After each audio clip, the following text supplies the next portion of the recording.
Shalom shalom mu bwoko bw'Imana. Amazina yanjye nitwa Melise Irankunda, mba mu gihugu ca Swede, spesialama muri ville yitwa Norrköping.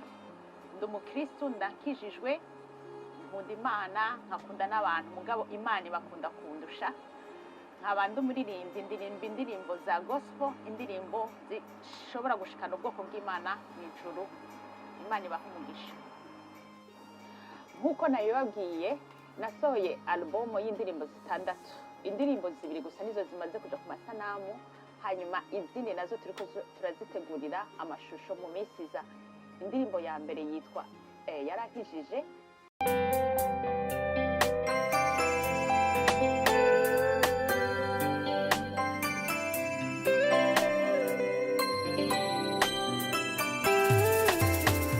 Yangize umwana mu rugo kwa data,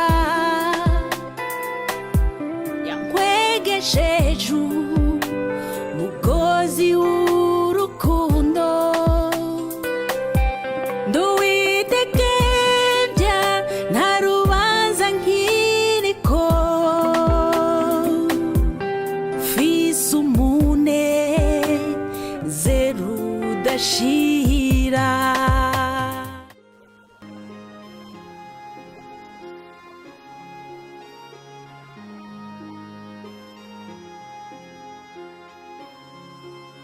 Nkuko nari nabibabwiye ko nasohoye album, iyo album ikaba yaramaze kuja hanze, amashusho akaba ari kuri YouTube. Nagira iyi video ndayifate kubera hari abantu benshi bariko baribaza bambaza bati mbe Melise, ibi bintu wabitanguye ryari? Wahora uririmba kuva ukiri muto cangwa? Mugabo nagira ndabahe inyishu irambuye. Mu bisanzwe jewe iki gikorwa cyo gukora album sinari nabitekereje, mugabo kugira ngo ndabibishure neza ngo mpere gatoya kuri background yanje, ingena Imana kuva dès le début. Hari Imana burya iyo ikubwiye ikintu igira a process kugira ushike kuco yakuvuzeko. Je mu bisanzwe nakijijwe muri 2013. Mugabo imbere yaho nari nzi ngo ndi umuntu nkijijwe, mugabo sinari nkijijwe neza uko Imana ibishaka. Rero jewe kubera Imana yari ifise ko umugambi, ntiyemeye yuko ubwo buzima bwo kuba akazuyazi ndabugumamo. Nagiriwe amahirwe muri 2013, Imana ima le salut, ndakizwa, ndava muri ubwo buzima bw'akazuyazi. Maze kubona uko kuntu Imana ahantu inkuye ubwo buzima inkuyemwo, numva umengo nta kindi kintu noha Imana, nta rindi shimwe noha Imana, kuko Imana mu bisanzwe irihariye, ifise byose, ubutunzi bwose n'Imana bufise. Nabwiye Imana nti Imana, ishimwe no guha, nkoresha ico ushaka, ndaguhaye umutima wanje, unkoresha ico wifuza. Maze a partir ico gihe Imana yafatiye kuri iryo jambo navuze, icitangura kuza irambarira ico gukora. Nibuka ko hari n'umukozi w'Imana yigeze kumpanurira ko ambwira yuko Imana izonkoresha kandi kankoresha biciye mu buhamya bwanje. Maze ubwo buhamya ntabwo nari nzi, hanyuma Imana yonyene irabinyibwirira, irambwira ubwo buhamya bwari bwo, irampa iryo jambo. Ndagira bagage nini cyane muri jewe, kandi iyo message Imana yampaye yari message y'abantu bari mu rusengero, kuko nanje nari mu rusengero mugabo ndakazuyazi. Nibuka ko abeshi banzi yuko naza ntanga ama audio y'ijambo ry'Imana, hanyuma iryo jambo natanga narakunda kugirirwa cyane ihishurirwa mu ndirimbo, Imana ikampereza n'ijambo ryo muri Bible. Mugabo ivyo byose bikagira le même message, ivuga kuri ubwo buzima nari mbayemo, nshaka guhanura abandi ngo babivemo. Ndabandanye ndakomeza ndatanga ayo ma audio, ndayahereza abantu batandukanye, nkoresha WhatsApp, niyo nakoresha cyane WhatsApp. Mugabo haragera igihe numva yuko ico gihe cyo gutanga ama audio gihagaze, mu bisanzwe imana yashaka iyindi etape.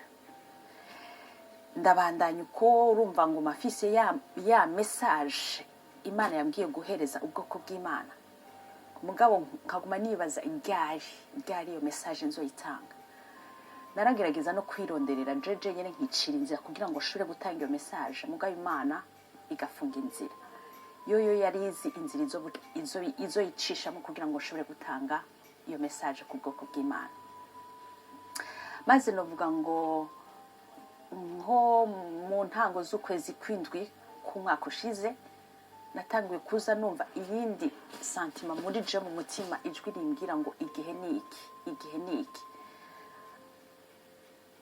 Sinatahura mugabo nkumva umengo igihe cyo gutangura ya message Imana yampaye iri mu mutima wanje, igihe kiriko kiregera cyo kwitanga. Nababwiye ngitangura yuko novuga yuko impano yo kuririmba mu bisanzwe nje nenda yifise, kuko abantu dusengana, abantu dukorana umurimo w'Imana barampa iyo mpano yuko donc ndabahezagira iyo ndirimbye. Nanje narakunda kuririmba aho ndi hose, nkaririmba indirimbo z'Imana. Mugabo harageze igihe izo ndirimbo nkunda kuririmba nk'indirimbo z'abahanzi batandukanye, sinapfa gufata indirimbo izo arizo zose, indirimbo surtout zirimo le message yo kubwira abantu, kwiyeza, kubwira abantu guhagarara mu kibanza Imana ibashakamo. Izo ndirimbo nizo zankorako cane, kuko izo ndirimbo nizo zavuga ubuzima bwanje nari mbayemo ntarakizwa by'ukuri. Urumva nkirakazuyazi Imana ricishira mu mutima ico gikorwa, izo ndirimbo amajambo ari muri Bible avuga ku kuntu umuntu areka kuba akazuyazi, aribwo buzima nari mbayemo. Nabivuze rero mu kwindwi Imana imbwira iti igihe ni iki. Ko munaza ndandika indirimbo nkazishira mu makaye, nkazishira donc mfise ahantu quelque part hazanditse. Imana irambara iti fata za ndirimbo zimwe wandika, zimwe nashira mu mutima wawe, uzikore nka album, uzikore uzishire hamwe. Izo nizo zizoguha urufunguruzo rwo gutangura ya message nakubwira. Imana irabikora, impereza umuntu amfasha izo ndirimbo, nubwo tutari kumwe muri iki gihugu ca Sweden, we yari muri Afrique, je ndi ngaha i Buraya, mugabo twarakorabora. Naramuhaye izo nashoboye kwandika arazikora, nawe ndetse arashobora kunyandikira izindi, turazikorana dukora ico gikorwa. Hanyuma nkumva Imana imbwira ngo izo ndirimbo zitegezwa gusohoka imbere y'uko uyu mwaka wa 2020 urangira, kugira ngo 2021 ibe ikindi gikorwa. Twarabikoze kandi Imana yabanye natwe, indirimbo zarasohotse. Ni bimwe nababwira yuko iyo ndirimbo yamaze gusohoka, nashaka kubaha gusa umuco ingena ico gikorwa cakozwe. Kuba bambaza rero yuko nahora ndirimba kuva kera, oya sinahora ndirimba, mugabo nibaza yuko ni Imana yabikoze, kandi nkuko byatangaje benshi kuko batari bazi yuko ndi muri ico gikorwa cyo kuririmba. Nanje kubganje hari genda ndavyumvira ibintu byakoretse, nanje bikantangaza cyane, kuko si ibintu nari narashize muri plan ngo nzoba gospel artist, ngo nzoririmba indirimbo z'Imana, no. Ahubwo nibaza ko ni Imana yabikoze kugira ngo ya message yambwira nze mpereze abantu bari mu nzu y'Imana, barakazuyazi, bariko barigenza kuko naje nari imeze. Niyo plan y'Imana yashatse kugira ngo izo ndirimbo zinshira inzira, kandi nizeye yuko nzobandanya n'izindi ndirimbo komsa zibandanye zihezagira, zihindura ubuzima bw'abantu bari mu nzu y'Imana. Imana itishimiye ukuntu bahagaze. Urumva rero ico dutegekanya gukora kubw'ico gikorwa c'Imana Imana yatubwiye gukora, twibaza yuko shobora gukora ibi nuko tufise ikibazo ca corona catenga muri kw'isi yose, ndetse mugabo kubganje notangurira ngaha muri Europe, ari muri Afrique, kuko ni message iraba en general ubwoko bw'Imana, ni message iraba ntiraba ngo n'abanyafrika gusa cyangwa ngo irabe ngo, ariko ni message y'ubwoko bw'Imana en general.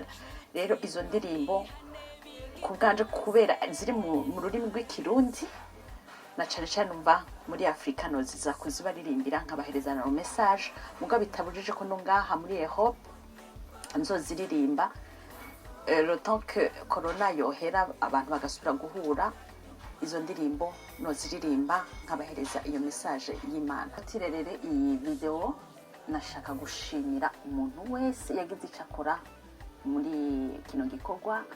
Hariho abashoboye kumfasha mu byerekeye supporting mu ifadika amafaranga, hari abashoboye kumfasha mu buryo butandukanye mu kuzisharinga izi ndirimbo, mu kuzihanahana, ari kuri WhatsApp, ari kuri Facebook, ari kuri YouTube.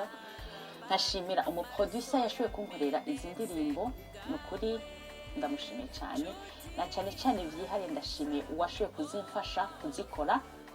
Imana imuha umugisha utagabanije kuko byose byaciye ikibi, Imana yaramukoresheje. Ndashimiye abantu nukuri bashoboye gukunda izi ndirimbo bakazitanga bakazisangiza.